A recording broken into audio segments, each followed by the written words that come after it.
Hey guys, welcome to Abhigami Vlogs. இன்னைக்கு வந்து Friday morning தான். மார்னிங் வந்து பிரேக்ஃபாஸ்ட் வந்து இடியாப்பம் பால் அப்படின்னு ரெடி பண்ணிகிட்டே இருந்தேன்.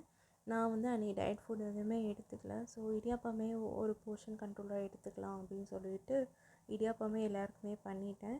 நைட்டே மாவுலாம் வறுத்து ரெடி பண்ணி வச்சுட்டேன். காலையில் 2 கிளாஸ் மாவுக்கு வந்து நல்லா சுடு தண்ணி கொதிக்க வச்சு ஊற்றி நல்லா திரட்டி எடுத்து வச்சுட்டேன். ஸோ நல்ல பாயிலான தண்ணி ஊற்றினா தான் வந்துட்டு நல்லாயிருக்கும் இடியாப்பம்.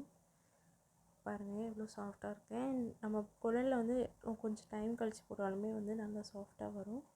அதுக்கு தேங்காய் பாலுக்கு வந்து நான் ஒரு கப் வந்து தேங்காய் 2 ஏலக்காய் போட்டு தேங்காய் பால் நான் எடுத்துட்டேன். தேங்காய் பால் சாப்பிட்டா தான் இடியாப்பம் வந்து சாப்பிட்டா ஃபுல்ஃபில் ஆகும். அண்ட் இந்த குழலில் போட்டு புழிஞ்சு எடுத்தால் அது ரொம்ப சாட்டிஸ்ஃபையிங்காக இருக்கும் பார்க்குறதுக்கே. இப்போ பார்த்திங்கன்னா இதில் பால் ஊற்றி நம்ம சர்வ் பண்ணிக்கலாம். அன்றைக்கி பிரேக்ஃபாஸ்ட் வந்து நான் இது தான் எடுத்திருந்தேன்.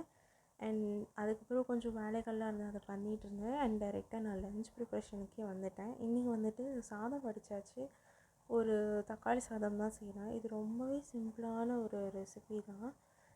சாதம் வடிச்சிட்டு இந்த மாதிரி ஒரு கிரேவி கன்சிஸ்டன்சிக்கு ஒன்று ரெடி பண்ணி அந்த சாதம் போட்டு கிளறி எடுத்து வச்சிட்டோன்னா கூட சூப்பராக இருக்கும்.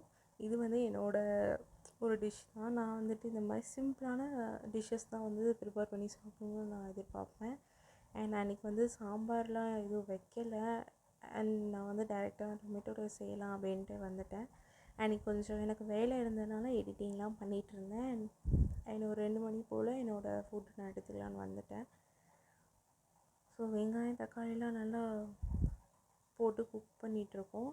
அண்ட் இந்த டிஷ்க்கு வந்து அதிகமாக தண்ணி வந்து விடவே கூடாது. 1/2 கிளாஸ் தான் விடணும் எவ்வளோ தக்காளி போட்டாலுமே.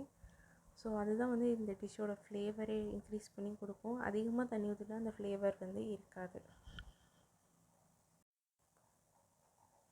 இப்போது வந்து இதை நல்லா பாயில் பண்ணிவிட்டு நம்ம ஒரு கப் சாதம் வந்து நல்லா ஆற வச்சுட்டு இதை சேர்த்துக்கலாம். சூப்பராக இருக்கும் இந்த டிஷ். இதுக்கு வந்து வத்தல் அப்பளம் அந்த மாதிரி ஏதாவது எடுத்துக்கலாம். பட் நான் டயட்டில் இருக்கிறனால அந்த மாதிரி எதுவுமே எடுத்துக்கல. அன்றைக்கி வந்து ஒரு பொரியல் தான் சாப்பிட்ருந்தேன்னு நினைக்கிறேன் இதோட. நான் அதை வீடியோ கவர் பண்ண மறந்துட்டேன். ஸோ இதுதான் என்னோடய morning to lunch routine. And இந்த மாதிரி என்னோடய வீடியோஸ் நிறையா பார்க்க சப்ஸ்கிரைப் பண்ணுங்கள். தேங்க்யூ ஃபார் வாட்சிங்.